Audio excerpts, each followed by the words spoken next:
Hello everyone, and welcome back to the Beatles Forever. In our last episode, Brian struck out with EMI and Decca. Then Brian decided to change the venues for the Beatles, getting structure for them. So let's see what's going on today. The Beatles are strong and abrasive characters according to the book The Man Who Made the Beatles, and Brian decided to change them, get them out of the leather and make them more accessible to a wider public. Everyone who knew the Beatles thought it would be a great task, but Brian wasn't going to give up. Their music would remain their music, but he would change their appearance and their stage presence. He wanted them to cut their repartee on stage, their drinking and smoking on the stand, and sharpen their professional attitude. The Beatles were silent when Brian told them the news. Brian knew he needed to persuade the leader of the group, and that was John, very quickly. Brian invited John to his home for strategy meetings. He told John that the better their appearance, the more opportunity would come their way, and Brian could raise their fees and present them to London. The music would be unaffected, and the end would justify the means, and John agreed reluctantly. Brian took them to Benno Dorn, an outfitter in Birkenhead, and he got them 40-pound mohair suits for them, and when he got them in suits and lightened their stage acts, Brian achieved a great accomplishment. A local musician who knew the Beatles was surprised that Brian got the Beatles to conform. Those on the sidelines were equally aghast. A schoolgirl named Shayla Carney, who was 15, helped run the Beatles fan club and was hit by bricks by the changes on them. They looked so rough until then. She said suddenly they looked steam clean, and when she saw Brian Epstein, she knew how the change had happened.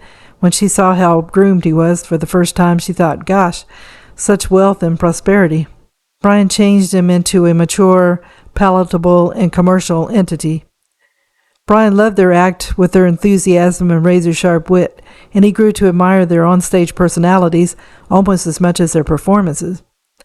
Brian didn't want to give up the fight for a record contract, and he would have to visit London for a final onslaught on the labels, major and minor. He tried Pye, and he met with artist manager Alan A. Freeman, who was a warm, benevolent man who was more in tune with artists like Petula Clark, Lonnie Donegan, than with rock and roll. The tape Brian brought him from Decca audition wasn't good enough, Freeman said. He might consider a better presentation. And one top musician industry said, look, really, Brian was a fool. He was so naive about the way the business ran, even in those days. All he had to do was invest a little money in studio time and get a few good tracks and take it around with him. He should have had a perfect sample to play. Instead, he relied on the lousy sound, which didn't provide a full scope of what he was selling. The Beatles were effectively a backing group on some of his demonstration samples. Brian's other pressure, beside trying to get them a record contract, was to keep showing the Beatles he cared about their live performances.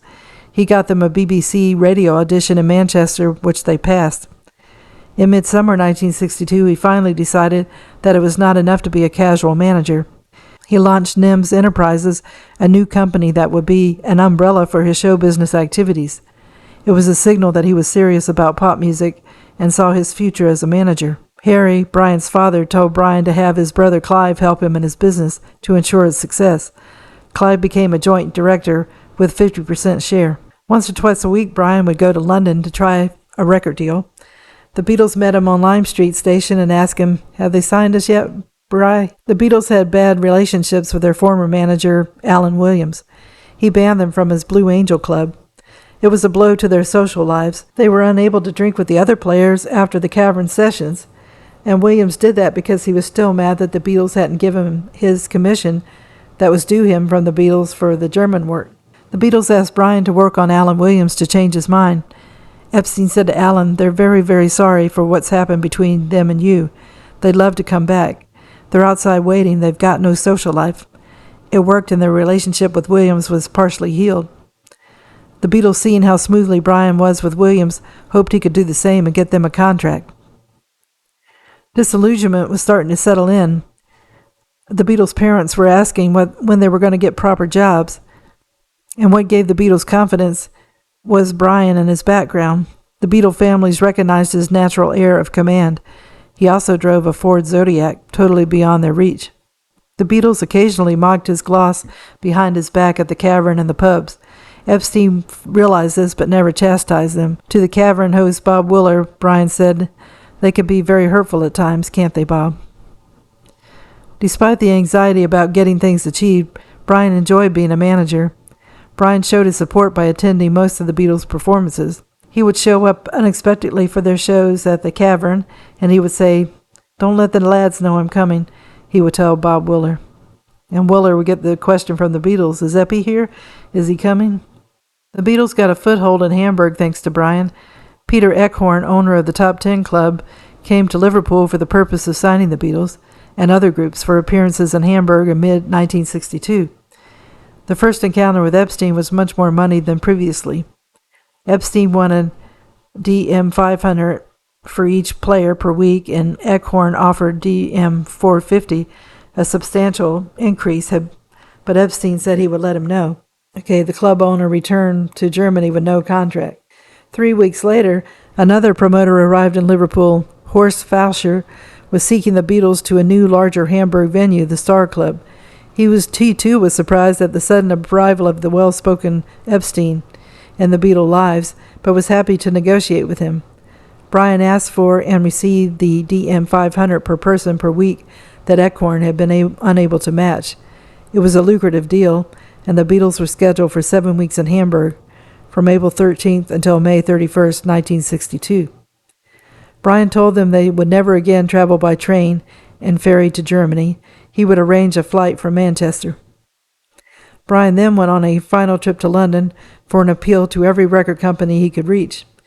Brian went to HMV Record Shop in Oxford Street. The general manager there was Robert Boast. Brian wanted him to listen to his demonstration and see if there was anyone at EMI with whom he could contact. Brian's reason for going to the record shop was to equip himself with better samples of the Beatles' music. He was only carrying reel-to-reel tapes from the Decca audition, and he had heard that HMV had a section for a fee of £1, 10 shillings, transferred tapes to acetate records.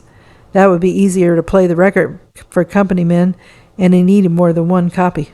Brian asked Bose to listen to the Beatles, and he told Brian that it wasn't his taste. Bose said that someone should listen to what Epstein had to offer, and the recording engineer listened to the Beatles and was impressed. With Brian's permission, he telephoned the only man he knew who might be able to assist. Sid Coleman had an office on the 4th floor of the Oxford Street store that ran EMI's music publishing arm, Ardmore and Beechwood. When Brian played him the tape in his office, he asked, "Have you taken these to anybody?" And Brian said, "Everybody, but I'm still trying." Then Sid asked if he had taken them to George Martin, and Brian asked, "Who is George Martin?" And Coleman said, "He does comedy records. He also headed the Parlamore label within EMI." Coleman phoned Martin and asked him if he would meet Brian Epstein, and Martin agreed to see him the next morning. Martin was a tall, well-spoken man, and like Brian, urbane and precise. Martin was 36, and was established at EMI as the recording manager of the zany Goon Show starring Peter Sellers and Spike Mulligan. The night that Brian was to meet George Martin the next day, he was feeling deflated. He went to see his aunt and uncle, and he told him he was tired of all the rejections. He asked them, "What should I do? Shall I give it all up? I got one more appointment in the morning, or should I go back home?" Brian's uncle said, "Oh, just keep the appointment." Brian Epstein's personality helped him. George Martin's secretary, Judy Lockhart Smith, considered him unusually smartly dressed, quite unlike the average person who brought in a demonstration record. Martin said Brian didn't try to press too hard. He told George he really believed they were great because he knew the Beatles as people, and it wasn't until you met them that you knew they were great. They didn't come across on those songs. Martin told Epstein, "Okay, bring them down to London, and I'll give them a test." And Brian grinned. It was the second big chance since he had committed himself to the Beatles. Now we come to something that's different. Alistair Taylor told a different story of the event. Epstein felt desperate, and he threatened to blackmail EMI into giving the Beatles a recording deal. He threatened to withdraw his business from EMI if they didn't give them the recording contract. It was as simple as that. That's why they went to George Martin on Parlophone, which was unheard of on a pop label. Taylor said he saw Brian in tears because Martin promised to phone him back day after day, and the day would go by and Martin was still never available, always in a meeting. Taylor said, I saw Brian thumping the desk and in tears because George Martin hadn't phoned him back. So George Martin offered a test session, and Brian was delighted. Leaving Abbey Road Studios at midday on May 9th, 1962, he headed for the post office on Wellington Road to telephone his mother with the great news. Queenie said it was such a relief, we could hardly believe it after all the disappointments. Brian sent the Beatles 2 telegrams. Congratulations, boys. EMI request recording session. Please rehearse new material. The second went to Bill Harry at the Mersey Beat newspaper. Having secured a contract for the Beatles June 6th, the Beatles were on their way out of the city. So I will end the video here. In this episode, we saw how Brian changed the Beatles' images and made them more polished and professional looking. He got more money for their live shows, and he kept pounding away until he got the Beatles a tryout at Parlophone with George Martin. Brian must really have felt he had accomplished a very major goal. If the Beatles could show their personalities in person, they might have that contract that had been so out of reach. I hope you enjoyed the video. If you did, if you could give it a thumbs up, it would help the channel and it'll keep it growing. And it'll also show if you like the videos, which is good to know. In the description part of the video, I've added the Amazon merchandise. If you decide you want to take a look at an item, just click on the link and it'll take you to the Amazon page. And if you purchase anything, I get a small commission at no extra cost to you. So I wish everyone a good day and tune in again soon for another episode of The Beatles Forever. Thank you. Bye.